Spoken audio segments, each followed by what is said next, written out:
पति पत्नी के 7 जन्मों का रहस्य। दोस्तों बता दें कि पति पत्नी के प्रेम और पिछले जन्म के संबंध को समझने के लिए सबसे बड़ा उदाहरण भगवान शिव जी का लिया जा सकता है। तभी तो आत्मदाह के बाद भी किस्मत ने सती को अगले जन्म में एक बार फिर शिव जी से ही मिला दिया। वे पार्वती के रूप में जन्मी और अंततः उन्हें अपने पिछले जन्म की सभी यादें ताजा हो गईं।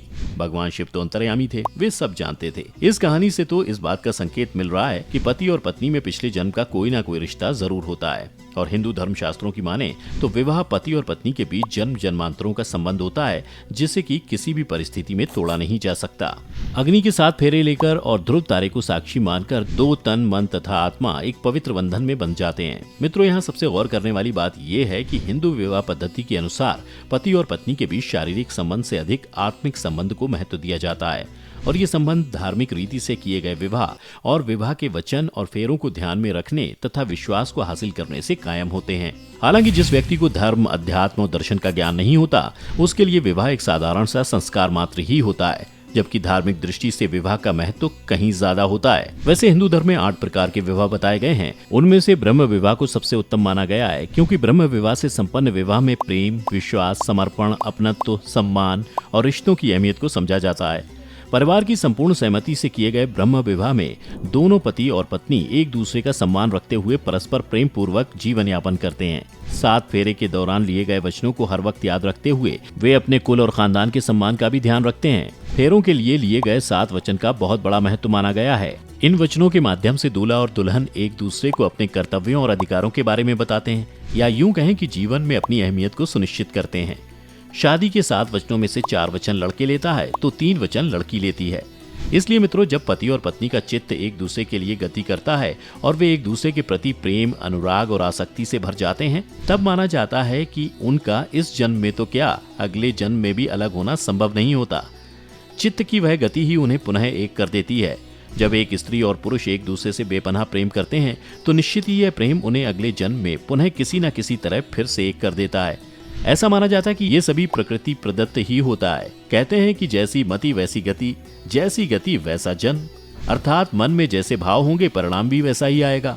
अब जब 2 लोगों में इतना अटूट प्रेम और स्नेह हो जाता है तो वो हमेशा के लिए एक हो जाते हैं। आपको बता दें कि हमारे चित्त के अंदर 4 प्रकार के मन होते हैं। एक चेतन मन, दूसरा अचेतन मन, तीसरा अवचेतन मन, चौथा सामूहिक मन। अवचेतन मन को ब्रह्मांडीय मन कहते हैं।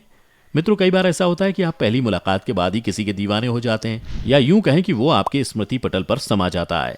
आपकी पत्नी यदि आपके पिछले जन्म में साथी रही है तो निश्चित ही आपके मन में उसके प्रति और उसके मन में आपके प्रति एक अलग तरह का प्रेम, गहरा लगाव और खूब सारा सम्मान होगा। और आपकी धर्मपत्नी भी आपसे उतना ही गहरा लगाव रखेगी। कई बार एक बार में ही देखने पर किसी स्त्री या पुरुष के प्रति अजीब सा प्रेम और आकर्षण पैदा हो जाता है, और कई बार किसी को देखने पर उसके प्रति घृणा उत्पन्न होती है।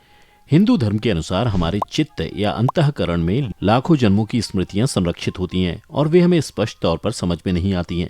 लेकिन उस स्मृति के होने से ही हम किसी व्यक्ति या जगह को पूर्व में भी देखा गया मानते हैं, जबकि हम किसी व्यक्ति से पहली बार मिले या किसी जगह पर हम इस जीवन में पहली बार गए हों, फिर भी हमें वे जाने पहचाने से लगते हैं। व्यक्ति का चेहरा भले ही बदल गया हो, लेकिन उसे देखकर और उससे मिलकर हमें अजीब सा एहसास होता है। कई बार हमारे संबंध इतने गहरे हो जाते हैं कि हम उसी के साथ जीवन गुजारना चाहते हैं, लेकिन फिर भी इस बारे में ये सोचा जाना जरूरी है कि हमारे मन में किसी व्यक्ति के प्रति आकर्षण क्यों उपजा। यही प्रश्न पुनर्जन्म को और गहरा कर देता है। क्या आपको भी कभी किसी अनजान व्यक्ति से पहली मुलाकात के बाद ऐसा अनुभव हुआ है कि आपको लगे कि इसे तो मैं काफी पहले से जानता हूँ?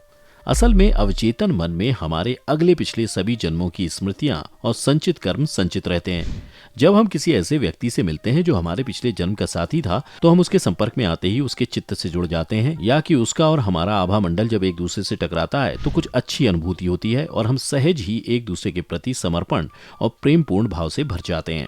हमारे मन में उस व्यक्ति के प्रति दया, प्रेम, करुणा और उससे बात करने के भाव उपजते हैं।